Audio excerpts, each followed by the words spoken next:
Salut à tous et à toutes, j'espère que vous allez bien. Aujourd'hui, on va faire un petit tuto d'éclairage où je vais vous expliquer comment moi je fais pour positionner ma lumière principale, sachant que j'utilise cette méthode aussi bien en photo qu'en vidéo. Et en fait, avec le temps, j'ai développé une manière de faire qui, je pense, n'est pas tout à fait normale. En fait, je suis autodidacte, donc j'ai pas appris ça dans des bouquins, j'ai pas appris ça à une école, etc. C'est juste sur le terrain, avec le temps, j'ai positionné mes éclairages, j'ai vu comment ça fonctionnait, quel rendu ça avait. Et j'ai réglé un certain problème dans un premier temps, c'est-à-dire que si je positionne mon éclairage devant moi à 45 degrés, comme on l'explique très souvent, le problème c'est que ça éclaire beaucoup mon arrière-plan. Alors là ça va, c'est un fond gris, c'est pas trop dérangeant, mais dans certaines situations, ça peut être gênant, peut-être qu'on n'a pas envie d'éclairer autant ce qu'il y a derrière, peut-être qu'on a envie qu'il y ait plus de contraste entre le premier plan et l'arrière-plan, c'est pour ça qu'avec le temps, j'ai positionné mon éclairage un petit peu différemment, en dissociant un maximum le premier plan de l'arrière-plan, tout en gardant un éclairage assez homogène sur le visage. Avant qu'on aille plus loin, un petit mot sur notre sponsor du jour qui est le logiciel Aftershoot. Aftershoot, qu'est-ce que c'est? C'est un logiciel qui va vous permettre de gagner du temps lorsque vous allez trier vos photos, mais aussi pour les éditer. C'est basé sur une base d'intelligence artificielle et en fait, comment ça marche? Admettons que vous venez de faire des photos de mariage, beaucoup de photos sur un événement, etc. Vous allez mettre toutes vos photos dans le logiciel et puis vous allez demander à Aftershoot de faire des groupes de photos, toutes les photos qui se ressemblent. Si par exemple on a 8 ou 10 qui sont un peu ressemblantes, il va choisir la meilleure. Il va mettre de côté toutes les photos qui sont floues. Il va mettre de côté toutes les photos où les yeux sont fermés, notamment par exemple si vous prenez des photos de groupe, vous avez 20 personnes devant vous et prendre en photo 20 personnes avec les yeux ouverts, c'est des fois compliqué, il faut faire 50 photos et il faut passer sur chaque photo pour voir quels yeux sont ouverts. Là, Aftershoot peut vous permettre de gagner du temps parce qu'il va le faire tout seul et vous choisir peut-être la photo où tout le monde a les yeux ouverts. Voilà, il y a plein de manières d'utiliser ce logiciel. D'ailleurs, si ça vous intéresse sur la partie tri, j'avais fait une vidéo complète sur ce logiciel, je vous la mets juste ici, vous pouvez aller la voir.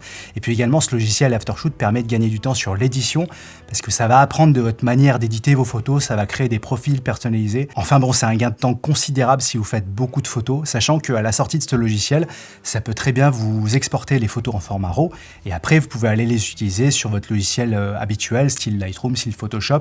On peut très bien s'arrêter à la partie tri et puis aller passer tout le reste dans Lightroom pour faire l'édition. Enfin, il y a plein de manières d'utiliser ce logiciel. Le mieux pour se rendre compte de la performance de ce logiciel, c'est de l'essayer et ça tombe bien parce que Aftershoot, c'est gratuit à l'essai pendant 30 jours. Je vous mets le lien juste dans la description, donc allez utiliser ce logiciel.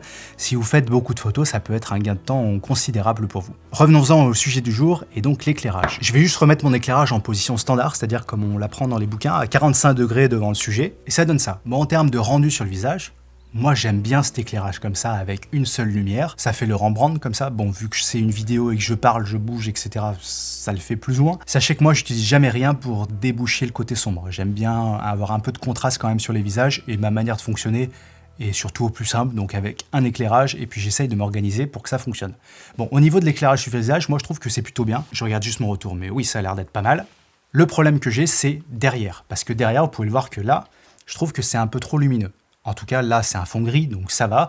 Dans certains cas, comme je vous le disais, ça peut être gênant. Certains vont peut-être dire, t'as qu'à mettre une grille sur ton éclairage. Il y a déjà une grille juste là. Alors la grille, pour ceux qui connaissent peut-être pas, ça sert à mieux diriger les flux lumineux et donc permettre que ça déborde pas trop. Mais dans un cas comme celui-ci, c'est pas suffisant. Donc il va falloir trouver une manière de positionner cette lumière un petit peu différemment. Alors pour ça, on va prendre un bout de papier. Là, actuellement, vous, la caméra, vous êtes juste en face de moi. Bon, allez ici. Je suis en face de cette caméra. Et mon éclairage principal, c'est un dôme. Je l'ai mis à 45 degrés devant moi. Donc, il va éclairer un peu plus le côté gauche, un peu moins le côté droit, mais je vais avoir cet effet un petit peu Rembrandt, etc. Bref. Le problème de ça, c'est que ça éclaire l'arrière. Si vous êtes dans un grand espace, bien sûr, vous n'avez pas de souci et peut-être que vous, ça vous apporte pas de problème d'avoir ça. Moi, ça m'a toujours embêté parce que je veux vraiment pouvoir contrôler le sujet et l'arrière-plan séparément. Et quand il y a ça qui déborde, des fois, ça m'embête un peu. Donc, comment on pourrait faire différemment? Première solution, ça peut être de monter l'éclairage et le diriger plus vers le bas. Le fait que je monte l'éclairage et que je le dirige plus vers le bas, forcément, ça va un petit peu moins éclairer ici. On va essayer. Donc là, j'ai monté en hauteur mon éclairage principal, dans la limite de la hauteur que j'ai ici, hauteur classique, 2,50 m. Selon ce que vous voulez faire, ça peut créer un petit peu trop de zone d'ombre, surtout sous les yeux ici. Si comme moi, vous avez des cernes sous les yeux, ça peut aussi poser problème. Enfin bon, ça amplifie en fait un peu les défauts du visage, je trouve. Et selon le look qu'on veut faire, attention, ça peut très bien marcher. Mais en tout cas, moi, pour les vidéos que je fais et les vidéos que je tourne, je trouve que c'est pas forcément valorisant pour la personne que je suis en train de filmer de mettre une lumière super haute. Alors bien sûr, vous pouvez la mettre encore plus haute, hein, si vous avez 3,50 m de plafond, vous pouvez essayer et ça marche dans certains cas. Sachant que la taille du dôme va avoir de l'importance aussi. Là, mon dôme, il fait 60 cm, je crois, de diamètre.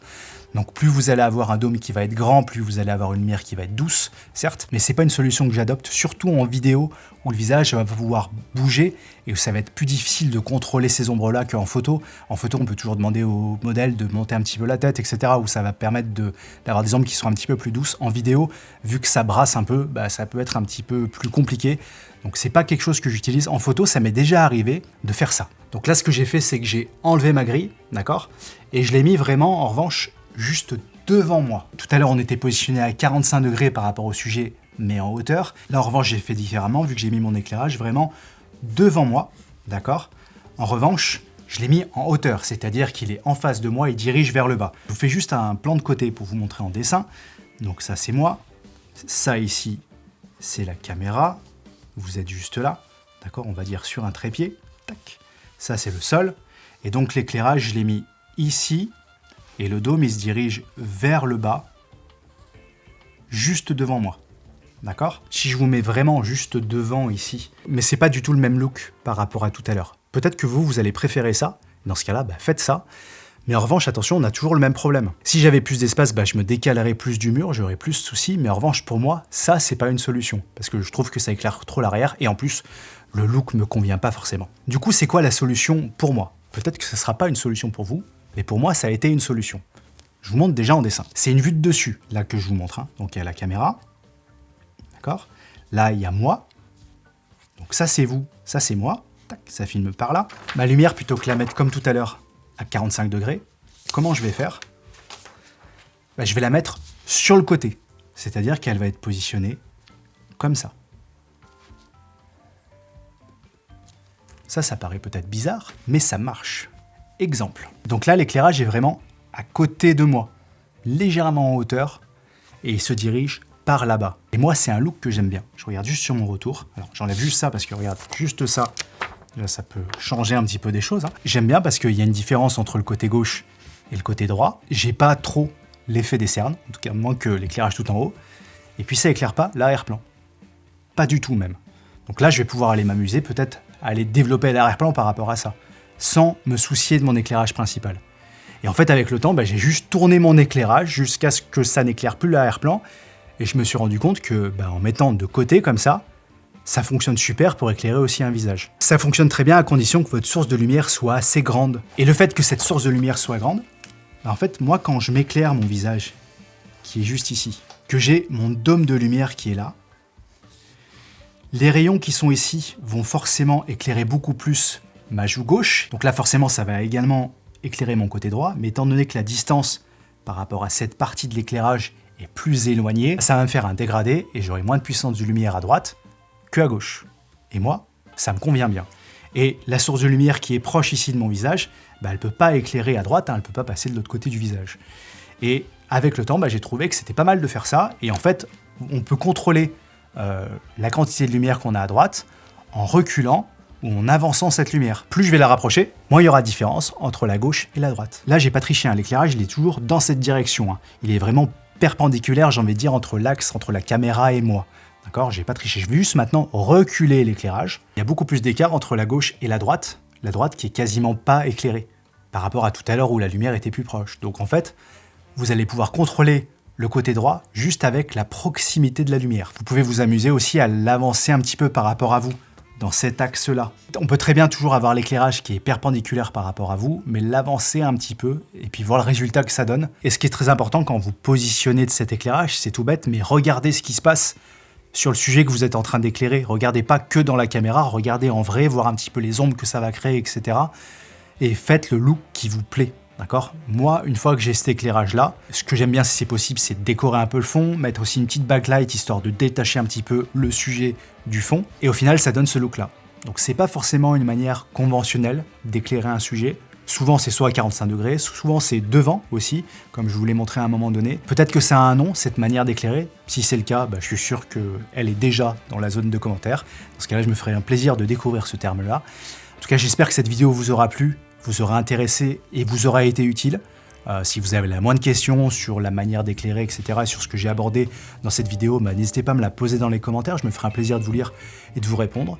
Et puis on se dit à très bientôt pour une prochaine vidéo. Salut!